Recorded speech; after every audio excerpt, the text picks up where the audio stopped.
Salut à tous, c'est Florian. On se retrouve aujourd'hui dans un décor assez exceptionnel pour découvrir le nouveau drone de DJI, le DJI Spark.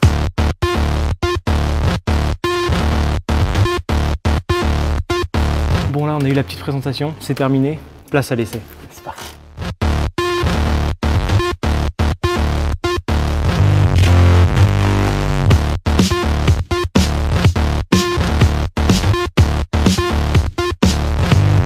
Voilà, on a pu découvrir le DJI Spark dans le jardin de ce château. On peut le contrôler avec la gestuelle. Tout simplement, on va pouvoir mettre la main devant comme ça et lui dire bonjour et on va pouvoir contrôler de droite à gauche, en haut, en bas. Donc ça, c'est assez sympa. Si on lui fait coucou ou au revoir comme vous voulez, le drone va partir au loin et après vous allez pouvoir lui demander de prendre une photo avec ce geste-là. C'est vraiment une façon de piloter un drone nouvelle et c'est plutôt marrant à tester. Après, il faut faire les gestes assez lentement pour que le drone comprenne les gestes et puisse vous identifier. La deuxième possibilité pour piloter ce drone, c'est avec le smartphone ou la tablette avec l'application DJI Go que vous connaissez sûrement. Et ensuite, on a la télécommande, la remote qui est disponible dans le deuxième pack, un pack un peu plus cher que celui d'origine. Le pack est à 799 avec la télécommande et une batterie supplémentaire et des protections de pales. Et le premier est à 599 uniquement avec le drone et la caisse de protection.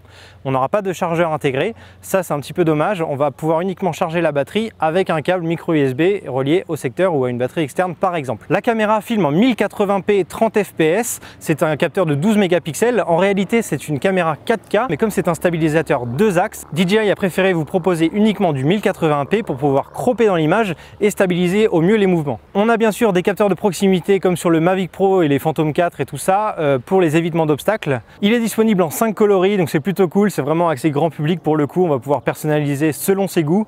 L'autonomie est de 16 minutes donc c'est pas énorme. Et toi Robin, du coup t'en as pensé quoi? Bah écoute, journée très cool, j'ai pu aussi découvrir du coup ce drone. Le fait est de le piloter de A à Z sans télécommande, juste avec la main et les fonctions qui sont intégrées, c'est plutôt agréable. maintenant ce dont j'ai peur, c'est qu'il y a très peu de concurrents performants comme DJI sur le marché. Ce qui fait que comme tu l'as dit, ils te vendent un pack sans télécommande, sans chargeur, où il faut le recharger avec le câble USB qui est fourni à 600 balles. T'es en mode wow, c'est un peu comme Apple il y a quelques années quand ils avaient très peu de beaux constructeurs avec des beaux designs et des belles finitions sur le marché. J'attends de voir par la suite avec des beaux concurrents qui pourront arriver. En attendant, pour l'instant, j'en suis plutôt conquis si on parle uniquement des spécificités. Voilà, cette journée découverte est terminée, on espère que ça vous aura plu. N'hésitez pas à vous abonner au Bon Plan High Tech et à Tech News et Test. On se dit à très vite, prenez soin de vous et à la prochaine. Ciao tout le monde.